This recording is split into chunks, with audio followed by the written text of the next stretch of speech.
Before we dive into this incredible story, make sure you're part of our journey.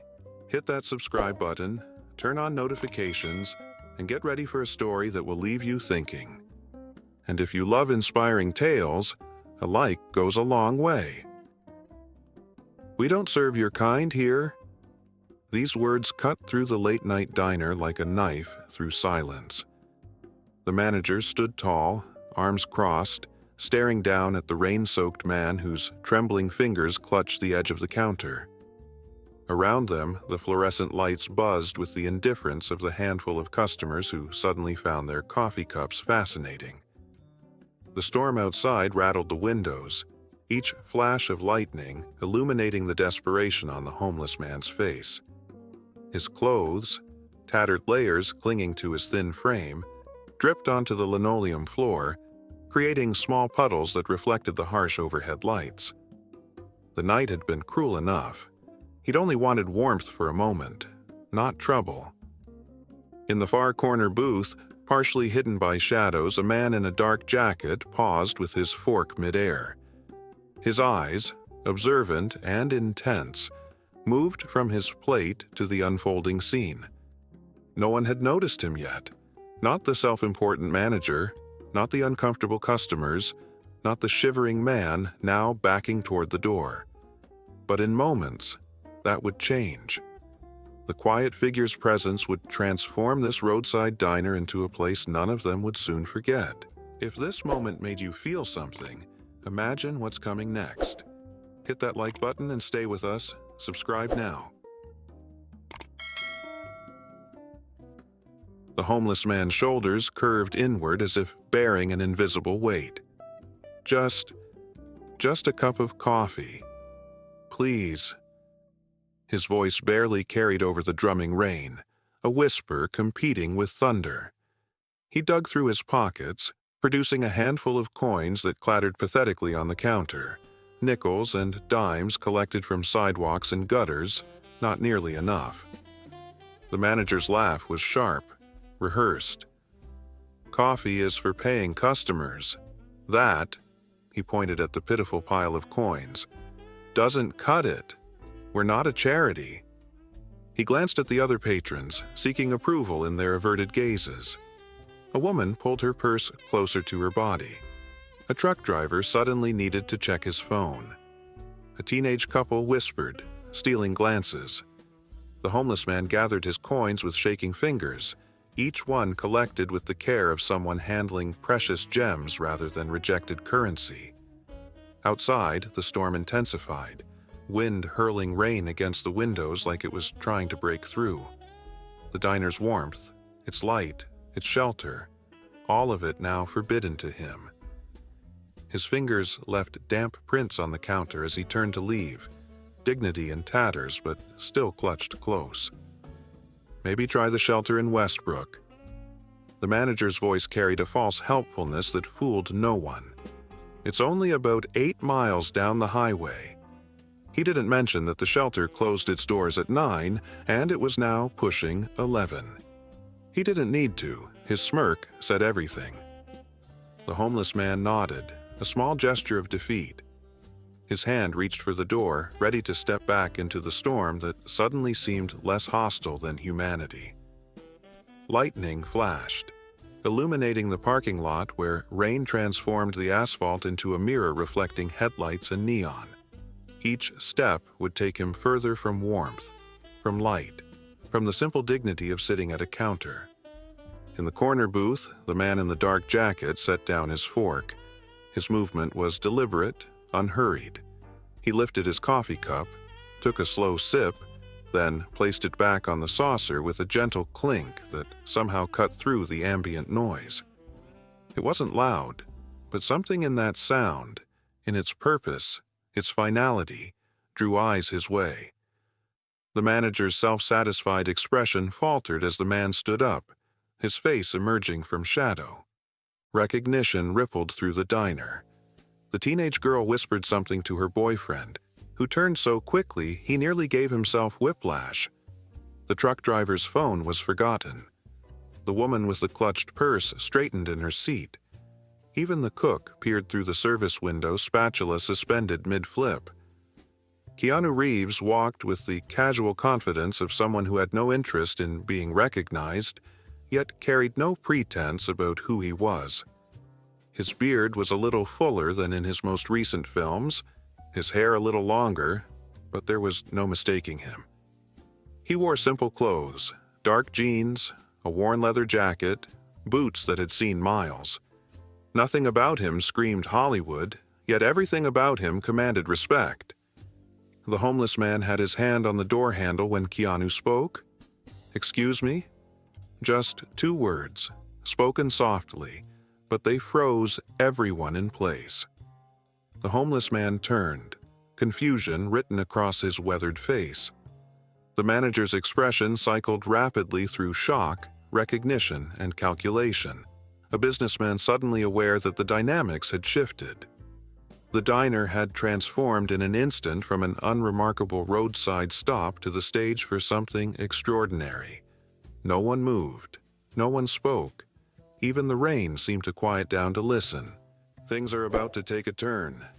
Don't miss what happens next. Subscribe, like our video, and keep watching.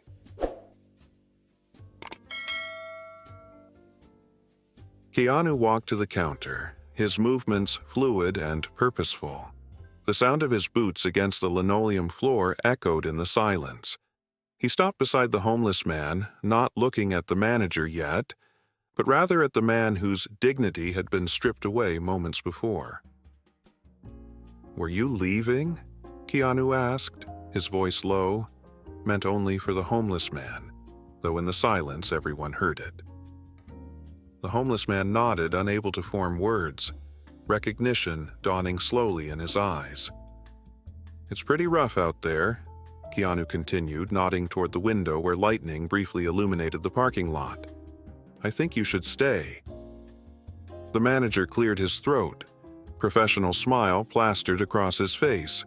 "Mr. Reeves, it's an honor to have you in our establishment. We'd be happy to." "I was talking to him," Keanu said, still not looking at the manager. His voice remained gentle, but there was steel underneath. He turned to the homeless man. "I'd like some company for dinner, if you wouldn't mind joining me." The homeless man blinked rapidly, confusion warring with hope on his face. I don't have money for my treat," Keanu said, finally turning to face the manager. "That won't be a problem, will it?" The manager's smile remained fixed, but his eyes darted nervously between Keanu and the homeless man. The calculations running behind his eyes were visible to everyone. The social media potential, the story value, the suddenly complicated ethics of the situation. "Of course not, Mr. Reeves. Any friend of yours is welcome here." Keanu guided the homeless man to his booth, gesturing for him to sit. The rest of the diner watched, phones discreetly appearing in hands, but something in Keanu's demeanor, a quiet dignity, an unspoken boundary, kept most from taking photos openly. The homeless man slid into the booth, his movements cautious, as if expecting this moment to shatter like an illusion. "I'm Keanu," he said, extending his hand across the table. "Michael?" the homeless man replied, hesitating before accepting the handshake. His palm was rough, nails rimmed with dirt, a stark contrast to Keanu's well-kept hands. Yet Keanu shook it firmly, respectfully, the same handshake he would offer anyone. The manager appeared tableside with remarkable speed, notepad in hand, previous disdain replaced with eager servility. "What can I get for you, gentlemen?" The word gentleman, now plural, hung in the air, its hypocrisy noted by everyone. "Michael?" Keanu prompted. Michael stared at the menu, overwhelmed. Maybe just coffee and whatever soup you have." "The full breakfast," Keanu corrected gently. "Eggs, bacon, pancakes, the works, and coffee, and I'll have the same." He looked up at the manager. Unless there's a problem with that order." "No problem at all," the manager replied, smile strained. "2 full breakfasts coming right up." As the manager retreated to the kitchen, urgent whispers could be heard. The cook peered out again, spatula still in hand, eyes wide. The other customers maintained a respectful distance but were clearly tuned into every word, every gesture. Michael's hands trembled slightly as he cradled the coffee mug the waitress had hurriedly brought over. "I don't know what to say," he murmured, staring into the dark liquid. "Thank you. Doesn't seem enough." "You don't need to say anything," Keanu replied. He leaned back, casual and composed. "Been on the road long?" Michael nodded. 3 years, give or take. Lost my job, then my apartment. Been trying to get back on my feet, but... He gestured vaguely, the universal sign for life's complications. Keanu listened, really listened, not with the polite attention of someone fulfilling a charitable obligation, but with genuine interest. He asked questions, thoughtful ones about Michael's life before, his hopes, places he'd seen. Never patronizing, never pitying. Just one human connecting with another. At the counter, the manager made a show of wiping already clean surfaces, drifting close enough to eavesdrop. The other customers pretended to mind their own business while straining to hear. Outside, the storm continued its assault, but inside, something had changed in the atmosphere. A shift in the emotional weather as profound as any meteorological event. The food arrived, piled high on plates. Eggs, bacon, pancakes, hash browns, toast. Michael stared at the spread, overwhelmed. When was the last time he'd seen so much food meant for him? Keanu pushed the syrup closer. "Go ahead," he encouraged. "It'll get cold." As Michael took his first bite, the teenage girl quietly raised her phone, angling for a photo. Keanu noticed but didn't object. Perhaps he understood that what was happening transcended privacy concerns, that sometimes the world needed to witness small acts of humanity. This story is only getting deeper. What would you do in this situation? Comment below, and let's talk. Halfway through their meal, the bell above the door jingled. A group of 4 young men entered, laughing loudly, their expensive clothes slightly damp from the dash from car to diner. They claimed a booth near Keanu and Michael, their boisterous energy disrupting the reverent quiet that had settled over the place. "No way!" one of them exclaimed, nudging his friend. "That's Keanu Reeves." Their attention immediately fixed on the actor, phones appearing in hands without pretense or discretion. But their excitement faltered as they registered who sat across from him. "Dude, is he eating with a homeless guy?" one whispered, not nearly quietly enough. The manager materialized at their table instantly, all solicitous attention. "Welcome, gentlemen. What can I get you tonight?" He positioned himself to block their view of Keanu and Michael, a futile attempt at damage control. But the tallest of the newcomers leaned around him, voice carrying deliberately. "Since when do you let street people in here? Last time we came through, you kicked one out." The diner went completely silent. The manager froze, caught between worlds, the reality where he'd been cruel moments ago, and the present where that cruelty was being exposed to someone famous. His face flushed crimson, mouth opening and closing without sound. Michael stared down at his plate, shoulders hunching as if trying to disappear. The joy that had briefly animated his features drained away, replaced by the familiar mask of someone used to being the object of scorn. Keanu set down his fork with deliberate care. The small sound it made against the plate seemed to echo in the stillness. He didn't raise his voice when he spoke. He didn't need to. "What did you say?" He looked directly at the young man who had spoken, his gaze level and unwavering. The young man faltered, celebrity awe warring with the desire to maintain his social positioning. I just meant, you know, it's weird that he's allowed in now when before. Before what? Keanu stood up slowly. He wasn't a towering man, but something in his presence filled the room. It wasn't aggression. There was no threat in his stance, but a quiet, immovable certainty that commanded attention. Before someone important was watching. The manager began to stammer. Mr. Reeves, I can assure you that we welcome all customers who... That's not what I saw. Keanu's voice remained even, controlled. I watched you humiliate this man. I watched you laugh at his suffering. I watched you suggest he walk 8 miles in a thunderstorm rather than allow him the dignity of a warm place to sit. The diner had become a courtroom, with every customer a witness to the proceedings. The teenage girl's phone was recording openly now, capturing every word. The truck driver nodded almost imperceptibly. The woman with the purse looked down, ashamed of her earlier reaction. Keanu turned to face the manager fully. Would you have treated me that way if I'd walked in here with nothing but some coins in my pocket?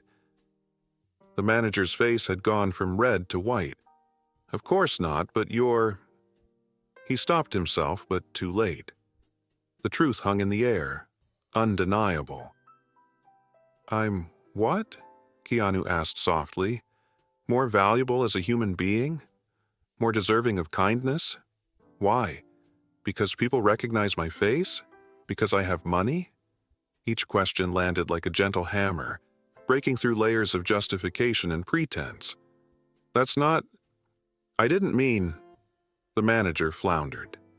Keanu turned to address the entire diner. The measure of a society isn't how it treats its most celebrated members. It's how it treats its most vulnerable. His words weren't theatrical or preachy. They were spoken with the simple conviction of someone stating an obvious truth. Michael sat very still, eyes glistening with unshed tears. This wasn't just about a meal anymore. It was about being seen, truly seen, as a person of worth after years of being treated as invisible, as a problem, as something less than human. Keanu reached into his jacket and pulled out his wallet. He placed several large bills on the table, far more than the cost of their meals. This covers our food, he said. Then he added more bills. And this is for the next 10 people who come in here with empty pockets and hungry stomachs. He looked at the manager. I trust that won't be a problem. The manager shook his head, unable to speak. Michael, Keanu said, turning back to his dining companion, would you like to finish your meal? Or would you prefer we go somewhere else? It's not over yet. The best part is coming. Make sure you're subscribed so you don't miss it.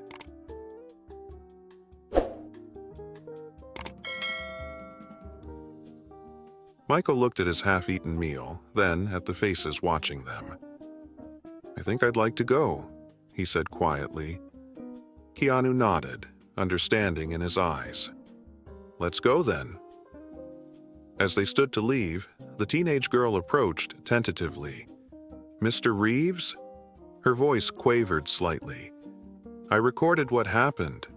I hope that's okay. Keanu regarded her thoughtfully. What will you do with the recording? She glanced at Michael, then back to Keanu. I thought people should see it. Not because you're in it, but because of what you said. About how we treat people. Keanu didn't immediately answer. Instead, he looked at Michael. It's your privacy too. What do you think? Michael seemed startled at being consulted, at having his opinion valued. After a moment's consideration, he nodded. Maybe it would help someone else, like me. Keanu turned back to the girl. When you share it, remember it's not about me. It's about what we owe each other as human beings. He paused. And maybe leave out where exactly this happened. This place deserves a chance to do better." The girl nodded solemnly, understanding the responsibility she'd been given. Outside, the storm had softened to a gentle rain. Keanu led Michael to a sleek black car parked at the far end of the lot. "I can take you somewhere safe for the night," Keanu offered. "A hotel, or wherever you need to go." Michael hesitated by the passenger door. "Why did you do this? You don't know me." Keanu considered the question with the seriousness it deserved. "I don't need to know you to recognize your humanity." He looked back at the diner, its windows glowing against the night. "We're all just people trying to get through the day, trying to find some warmth and dignity along the way." In the car, as they pulled onto the highway, Michael spoke again. "No one's going to believe this happened to me." Keanu smiled slightly. "Maybe that's not what matters.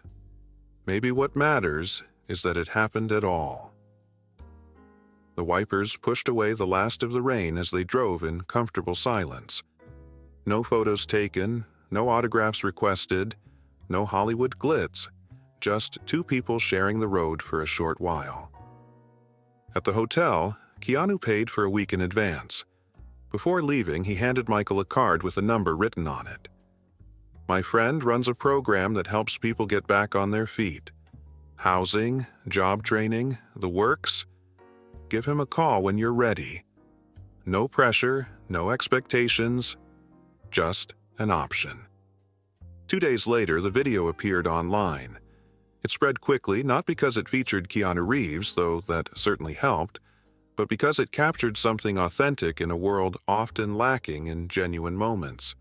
Comments poured in by the thousands, many from people sharing their own experiences of being treated as invisible, of small kindnesses that had meant everything, of times they'd looked away when they should have spoken up.